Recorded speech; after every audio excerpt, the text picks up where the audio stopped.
The Cross and the Switchblade by David Wilkerson. Chapter 2. We came into the outskirts of New York along Route 46, which connects the New Jersey Turnpike with the George Washington Bridge. Once again, logic was raising difficulties. What was I going to do once I got to the other side of the bridge? I didn't know. We needed gasoline, so we pulled into a station just short of the bridge. While Miles stayed with the car, I took the Life article, went into a phone booth, and called the district attorney named in the article. When I finally reached the proper office, I tried to sound like a dignified pastor on a divine mission. The prosecutor's office was not impressed.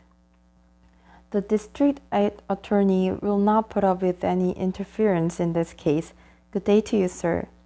And the line went dead. I stepped out of the phone booth and stood for a moment beside the pyramid of oil cans, trying to recapture my feeling of mission. We were 350 miles from home and it was getting dark. Weariness, discouragement, and a faint fright gripped me. I felt lonesome. Somehow, standing in the neon dusk of the filling station, having experienced the kind of rebuff I must expect, the guidance I had received in the security of my mountain parish study didn't seem so convincing.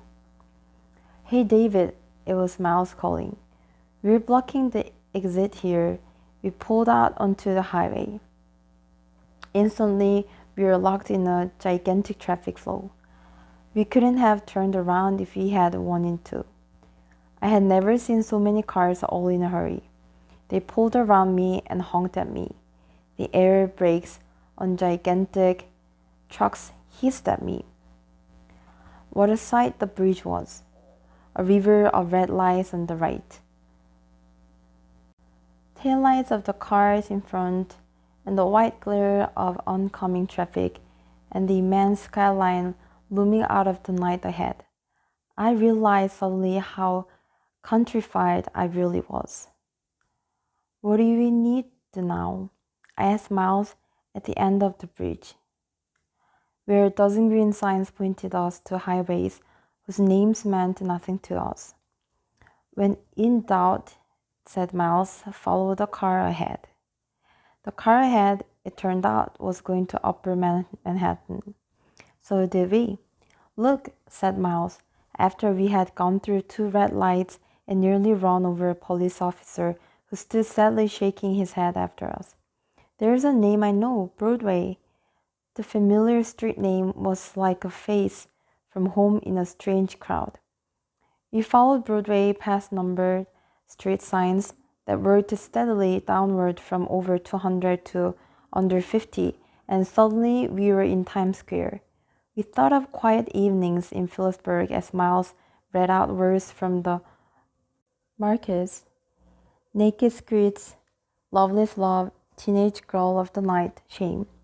Great white letters at one theater spelled out for adults only, while beneath them a man in a red uniform kept a crowd of restless, pushing children in line.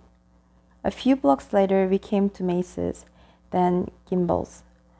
My heart leaped at the sight of them. Here were names I knew. Gwen ordered things from these stores. The warm socks she'd made me promise to wear came, I thought, from Gimbel's. It was a point of contact with the old and tried. I wanted to stick close to those stores. Let's look for a hotel near here, I suggested to Miles. Across the street was the Martinique. We decided on that. Now there was the problem of parking. There was a car lot across from the hotel, but when the man at the gate said $2 overnight, I backed hastily into the street again. It's because we're from out of town, I told Miles as I drove away with what I hoped was indignant speed. They think they can get away with anything if you're a stranger. Half an hour later, we were back at the parking lot again. All right, you win, I said to the man, who didn't smile. A few minutes later, we were in our room on the 12th floor of the Hotel Martinique. I stood at the window for a long time, looking down at the people and cars below. Every now and again, a gust of wind blew clouds of trash and newspaper around the corner. A group of teenagers were huddled around an open fire across the street. There were 5 of them. They were dancing in the cold, holding out their hands to the blaze, and wondering, no doubt, what they were going to do. I fingered the page from Life in my pocket and thought how a few months earlier 7 others, perhaps something like these boys, had wandered in a cloud of anger and boredom into Highbridge Park. I'm going to try the district attorney's office again, I said to Miles. To my surprise, it was still open. I knew I was making a nuisance of myself, but I could think of no other way to reach those boys. I called twice more, and then a third time, and at last I annoyed someone into giving me some information. Look, I was told shortly, the only person who can give you permission to see those boys is Judge Davison himself. How do I get to see Judge Davison? A bored reply. He'll be at the trial tomorrow morning, 100 Court Street. Now, goodbye, Reverend. Please don't call me here again. We can't help you. I tried one more call, this time to Judge Davison, but the operator told me that his line had been disconnected. She was sorry. No, there was no possible way of getting through. We went to bed, but I at least did not sleep. To my unaccustomed ears, every sound of the city at night was filled with menace. I divided the long hours about evenly between wondering what I was doing here and fervent prayers of thanks that whatever it was, it couldn't keep me here long. The next morning, shortly after 7 o'clock, Miles and I got up, dressed, and checked out of the hotel. We did not eat breakfast. Both of us felt instinctively that some sort of crisis was ahead of us. And we felt that this fast would leave us at our mental and physical best. If we had known New York better, we would have taken the subway downtown to the courthouse. But we didn't know New York, so we got our car out of the lot, asked directions for Court Street, and once again headed down Broadway. 100 Court Street is a mammoth, frightening building to which people flock who are angry with each other and want vengeance. It attracts hundreds every day who have legitimate business there, but it also draws curious, gawking spectators who come to share without danger in the anger. One man in particular that day was sounding off outside the courtroom where the Michael Farmer trial was to be reconvened later in the morning. Cheers too good for them, he said to the public in general. He turned to the uniformed guards stationed outside the closed door. Got to teach them a lesson.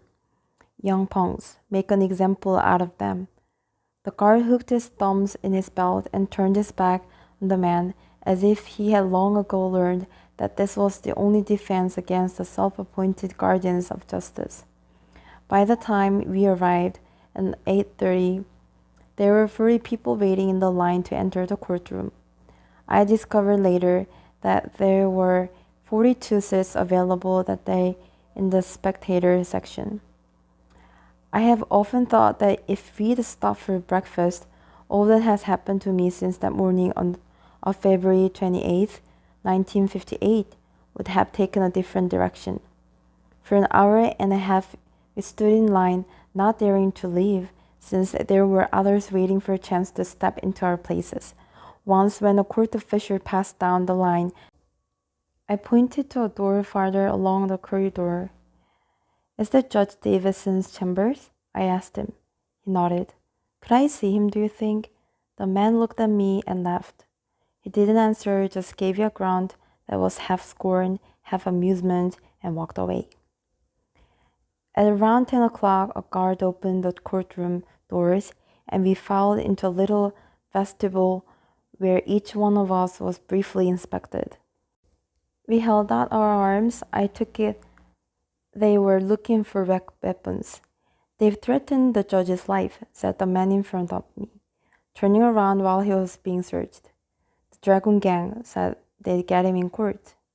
Miles and I took the last two seats. I found myself next to the man who thought that justice should be faster. "Those boys should be dead already, don't you think?"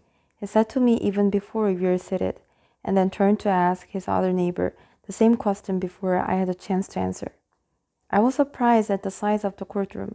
I had expected an impressive room with hundreds of seats, but I guessed that idea had come from Hollywood. Actually, half of the room was taken up by court personnel, another fourth by the press, with only a small section in the rear of the public, for the public. My friend on the right gave me a running commentary on court procedure. A large group of men strolled in from the back of the court, and I was informed that these were the court-appointed lawyers. 27 of them, my friend said, had to be supplied by the state. Nobody else would defend the scum. Besides, they don't have any money. Spanish boys, you know. I didn't know but said nothing. They had to plead not guilty. Stay low for first-degree murder. They ought to get the chair, all of them. Then the boys themselves came in. I don't know what I'd been expecting. Men, I suppose. After all, this was a murder trial, and he had never really registered with me that children could commit murder. But these were children, 7 stooped, scared, pale, skinny children on trial for their lives for merciless killing. Each was handcuffed to a guard, and each guard, it seemed to me, was unusually husky, as if he had been chosen deliberately for contrast. The 7 boys were escorted to the left of the room, then seated and the handcuffs taken off. "That's the way to handle them," said my neighbor. "Can't be too careful. God, I hate those boys." "God seems to be the only one who doesn't," I said. "What?" Someone was pounding on a piece of wood and calling the court to order, as in walked the judge very briskly while the entire room stood. I watched the proceedings in silence, but not my neighbor. He expressed himself so emphatically that several times people turned around to stare at us. A girl was on the stand that morning. That's the gang's doll, I learned from next door. A doll is a teen whore. The girl was shown a knife and asked if she had recognized it. She admitted that it was the knife from which she had wiped blood on the night of the murder. It took all morning to achieve that simple statement. And then, quite suddenly, the proceedings were over. It took me by surprise, but which may, in part, explain what happened next. I didn't have time to think over what I was going to do. I saw Judge Davison stand and announce that the court was adjourned. In my mind's eye, I saw him leaving that room, stepping through that door, and disappearing forever. It seemed to me that if I didn't see him now, I never would. "I'm going up there and talk to him," I whispered to Miles. "You're out of your mind." "If I don't," the judge was gathering his robes together, preparing to leave. With a quick prayer, I grasped my Bible in my right hand, hoping it would identify me as a minister, shoved past Miles into the aisle, and ran to the front of the room. "Your Honor," I called. Judge Davison rolled around, annoyed and angry at the breach of court etiquette. "Your Honor, please would you respect me as a minister and let me have an audience with you?" But by now, the guards had reached me. I suppose the fact that the judge's life had been threatened was responsible for some of the roughness that followed. 2 of them picked me up by the elbows and hustled me up the aisle, while there was a sudden scurrying and shouting in the press section as photographers raced each other to the exit, trying to get pictures. The guards turned me over to 2 blue uniforms out in the vestibule. "Close those doors," ordered one officer. "Don't let anyone out of there." Then turning to me, "All right, mister, where's the gun?" I assured him that I didn't have a gun. Once again, I was searched. "Who were you with? Who else is in there?" "Miles Hoover. He's our youth director." They brought Miles in. He was shaken more with anger and shame, I think, than with fear. Some of the press managed to get into the room while the police were questioning us. I showed the police my papers of ordination so they know I was a bona fide clergyman. They were arguing among themselves about what charges to book me on. The surgeon came back saying that Judge Davison didn't want to prefer charges and that they would let me go this time if I agreed never to come back. Don't worry, said Miles. It won't come back. They escorted me briskly out to the corridor. There a semicircle of newsmen were waiting with their cameras cocked. One man asked me, "Hey, Reverend, what's that book you got there?" "My Bible." "You ashamed of it?" "Of course not." "No? Then why are you hiding it?" "Hold it up where we can see it." And I was naive enough to hold it up. Flash bulbs popped, and suddenly I knew how it would come out in the papers. A Bible-waving country preacher with his hair standing up on his head interrupts a murder trial. Just one of the reporters was more objective. He was Gabe Pressman, NBC News. He asked me some questions about why I was interested in boys who had committed such a heinous crime. "Have you ever looked at those boys' faces?" "Yes, sure. And you can still ask the question." Gabe Pressman smiled over so slightly. "I see what you mean. Well, Reverend, you're different from the curiosity seekers anyway." I was different, all right. Different enough to think I had some special divine errand when all I was doing was playing the fool. Different enough to bring shame to my church, my town, and my family. As soon as they let us go, we hurried to the parking lot where our car had earned another $2 charge. Miles didn't say a word. The minute we got in the car and closed the door, I bowed my head and cried for 20 minutes. "Let's go home, Miles. Let's get out of here." Going back over the George Washington Bridge, I turned and looked once more at the New York skyline. Suddenly, I remembered the passage from Psalms that had given us so much encouragement. "They that sow in tears shall reap in joy." What kind of guidance had that been?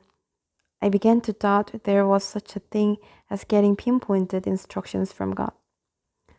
How would I face my wife, my parents, my church?